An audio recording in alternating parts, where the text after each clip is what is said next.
buat kamu yang suka audit, takut audit, atau bahkan belum ngerti audit. Bareng aku Salma, Aku Melda. Aku Ale. Dan aku Via. Nah, topik hari ini tuh kita bakal bahas siklus akuisisi dan pembayaran serta pengujian transaksi dan utang usaha. Yeay. Oke, kita mulai dari dasar dulu nggak sih? Le, siklus akuisisi dan pembayaran tuh apa sih? Aku nih. Iya. Jadi tuh siklus ini kalau nggak salah ya, jadi tuh kayak dari proses perusahaan dari beli barang atau jasa sampai akhirnya tuh dibayar ke vendor. Jadi intinya tuh kayak dari pembelian barang sampai dari permintaan barang sampai pembayaran tunai gitu. Kayak gini gak sih, kayak misal tuh lu pengen beli nasi padang, lo minta tolong buat temen lo itu pesenin. Nah pas nasinya dateng kan lo baru bayar no. Nah itu dia namanya siklus akuisisi dan pembayaran versi perbankan. Nah kalau di perusahaan nih banyak akun-akunnya yang kena, kayak misal nih ada utang usaha, kas, terus abis itu ada persediaan dan ada beban, jadi tuh banyak banget gitulah. Dan auditor ini tuh wajib banget tahu alurnya. Oh, nah kalau di siklus ini tuh dokumen pentingnya apa aja? Kayaknya dokumennya banyak sih, aku agak lupa, aku cek ya guys. Jadi dokumennya itu ada mulai dari purchase requisition, purchase order, receiving report, vendor invoice, voucher, dan yang paling penting itu cek. Dan jangan lupa itu kayak main relay. Jadi setiap dokumen itu ada yang buat, ada yang approve, dan ada yang simpen. Jadi harus dipisah tuh biar nggak ada yang namanya main tangan, main sulap. Sorry guys. Nah, Main sulap. kalian pengen tahu nggak contoh-contohnya kayak apa? Kayak gimana tuh kak? Jadi itu misal nih bagian gudang menerima barang. Nah itu tuh apa ya? Tapi itu dia tuh nggak boleh pegang uang karena ya yang bayar vendor itu yang bayar ke vendor bayar ke bagian keuangan. Jadi tuh ya saling kontrol aja gitu. Pokoknya tuh jangan megang satu doang gitu. Oh gitu, berarti dari sisi audit kita harus lihat ya apakah ada pemisahan dari tugas yang jalan dan juga pemisahan dari pengendalian. Betul banget. Tuh kayak gitu kayaknya. Kita lanjut? Lanjut. Boleh. Oke, karena aku udah paham tadi siklusnya yang dijelasin, sekarang aku mau tahu auditornya tuh ngapain aja sih? Auditor tuh pertama-tama tuh kayak harus pahami pengendalian internal dulu. Nah, caranya itu bisa lewat flowchart, walkthrough, sama tanya jawab. Nah, kalau abis itu kan udah paham nih, nah baru bisa menilai pengendalian internal pengendalian risikonya gitu. Kalau kontrolnya kuat? Berarti kurangi pengujian substantifnya dong. Jadi tuh kalau misal kontrolnya kuat ya itu yang dikurangin. Tapi kalau misal kontrolnya lemah ya siap-siap aja kita bakal mengaudit lagi itu lebih dalam. Pengendaliannya contohnya apa?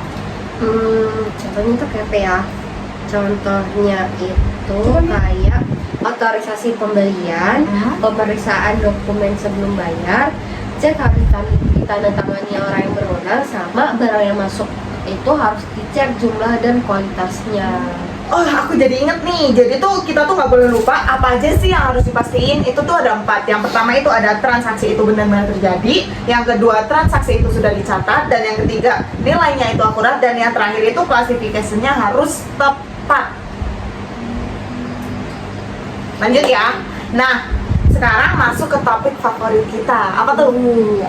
Apa tuh? Aku kepo. Usaha nggak sih? Iya, bener banget. Anjay. Nah, biasanya tuh utang usaha tuh kan nilainya gede.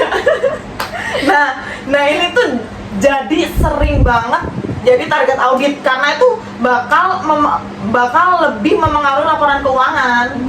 Utang usaha tuh kayak mantan ya sih, munculnya kadang tuh munculnya tuh belakangan gitu. Ya? Jadi makanya kita tuh harus tes tagihan yang muncul setelah tanggal neraca. Oh, gitu. baru tahu Gini, nih. mantannya Kak Melda kayak gitu ya. Ngilang-ngilang ya. Ada juga nggak sih yang namanya itu pengujian setelah periode. Oh. Jadi tuh kayak auditor tuh ngelihat ada pengeluaran kas gak sih setelah akhir tahun yang seharusnya tuh dicatat sebagai utang gitu nggak sih? Berarti penting banget ya buat auditor tuh pastiin ada barang yang diterima sebelum akhir tahun itu tuh udah dicatat, seperti cek receiving report, terus faktur vendor dan juga laporan vendor. Ya bener banget sih, auditor itu harus bisa juga kirim konfirmasi ke vendor. Nah, jadi tuh apalagi vendor yang katanya nggak punya saldo gitu loh. Jadi buat ngecek kalau misal ada yang kelewat dicatat. Nah sekarang bukti mana sih yang paling bisa dipercaya itu? Nah kalau bukti itu kalau buat verifikasi transaksi itu faktor vendor tuh kayaknya yang paling kuat. Terus kalau untuk lihat yang saldo total itu laporan vendor juga oke. Nah, sedangkan kalau konfirmasi itu tuh bonus aja. Jadi apalagi kalau dicurigai ada utang yang nggak dicatat. Nah, itu bisa keren konfirmasi, bisa jadi kayak wah gitu. Oh, Terus sampling kita nggak bisa cek semua kan? ya benar. Sampling tuh aja hanya sebagian aja yang dicek. Nah, kalau misal nih resikonya itu tinggi, nah itu tuh semua sampling harus dicek. Jadi tuh itu tuh terindikasi kalau pengendaliannya itu lemah. Guys, ngomongin tantangan tuh bagian mana sih yang paling bikin pusing pas audit siklus ini tuh? Menurut aku kayaknya klasifikasi sama kelengkapan.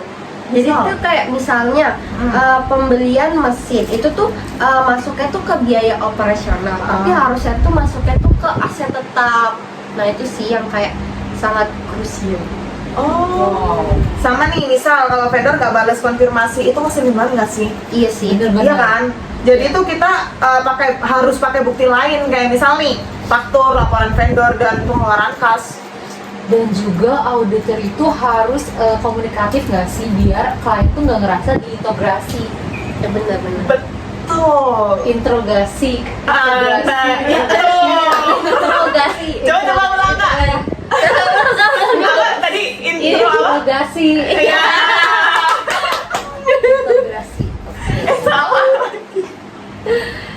Oke, karena tadi aku udah dapat penjelasan dari kalian dari siklus ini tuh kayak ternyata seru banget ya siklus ini. Gimana kalau sekarang kita kuis?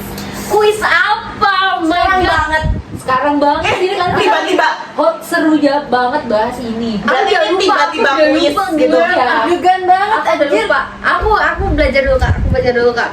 Gak usah belajar kita. Ah iya. Aku takut aku mau belajar dulu. Jauh cepet aja ini. Tapi ini nggak nyusahin kita kan? Enggak, ini Dapat kayak hadiahnya kita mind blowing. Dapat hadiah nggak? Aku. Ah, nggak. Iya. Udah. Aku unik dan langka banget loh. Cuma satu di dunia. Secret ini ada aku.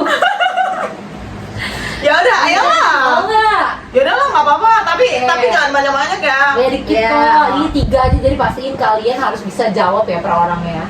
Ya. Oke deh. Oke, mulai. Apa dokumen utama dari pengeluaran kas? Aku.